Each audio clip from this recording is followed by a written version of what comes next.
வணக்கம் மக்களே! சக்தி ஆனந்த் நேர்ல வந்து பார்த்தீங்கன்னா, பேட்டி தர்றதா அறிவிப்பு வந்து குடுத்துருக்காங்க. ஸோ மைவித்திரி வழக்குக்கு என்ன பதில் குடுக்க போறாரு? கோர்ட் வந்து பார்த்தீங்கன்னா, என்ன உத்தரவு குடுத்துருக்கு? பணம் குடுக்க அனுமதி வந்து கேட்கறதுக்காக தான் நேரில் அதாவது மக்களிடையே வந்து பார்த்தீங்கன்னா, பேசணும் அப்படின்னு பல நாட்களா வந்து எதிர்பார்த்துட்டு இருக்கோம்.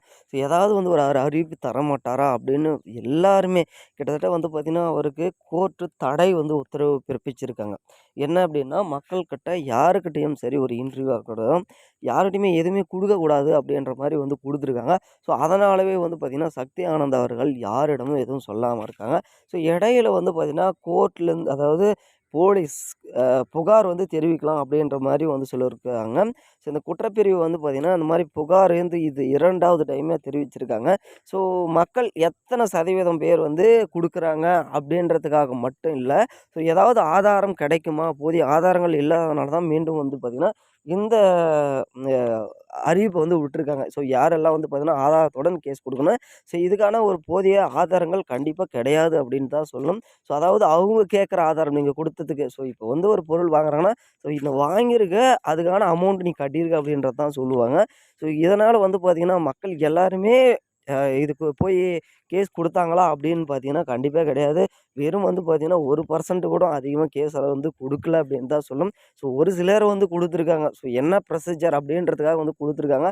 ஒரு சிலர் வந்து பார்த்தீங்கன்னா, பணம் நம்ம கேஸ் குடுத்தா பணம் கிடைக்காதோ அப்படின்ற மாரிலாம் இருக்காங்க. நீங்க கேஸ் குடுத்தீங்கன்னா, அதாவது பாசிட்டிவும் இருக்கு, நெகட்டிவும் இருக்கு. கேஸ் குடுத்தீங்கன்னா, இல்லாத ஒரு எவிடன்ஸு நாமளே கிரியேட் பண்ற மாரி இருக்கும் அப்படின்னு கூட சொல்லலாம். இன்னொன்னு என்னன்னு கேட்டீங்கன்னா, நீங்க கேஸ் குடுத்தா கூட அதுக்கான ஆதாரங்கள் இருக்கணும். அந்த ஆதாரமும் கிடையாது. அப்படிதான் சொல்லி ஆகணும். அதே மாரி வந்து பார்த்தீங்கன்னா, சக்தி ஆனந்த் அவர்கள் பணம் குடுக்கல அப்படின்லாம் வந்து சொல்லவே கிடையாது. பணம் நான் குடுக்க தயாரா தான் இருக்கேன். ஆனா அவங்க அனுமதி குடுக்கணும். பணம் குடுக்கறதுக்காக ஒரு அனுமதி குடுக்கணும்னு தான் சொல்றாங்க. ஏன்னா கிட்டத்தட்ட 120,00,00,000 இருக்கிறவர்கிட்ட வெறும் 23,00,00,000 அரவுண்ட் அதாவது அதுக்கான டோட்டல் லிஸ்ட் எல்லாமே வச்சிருக்கிறதா வந்து சொல்லியிருக்காங்க. இது வந்து பெரிய விஷயம் கிடையாது.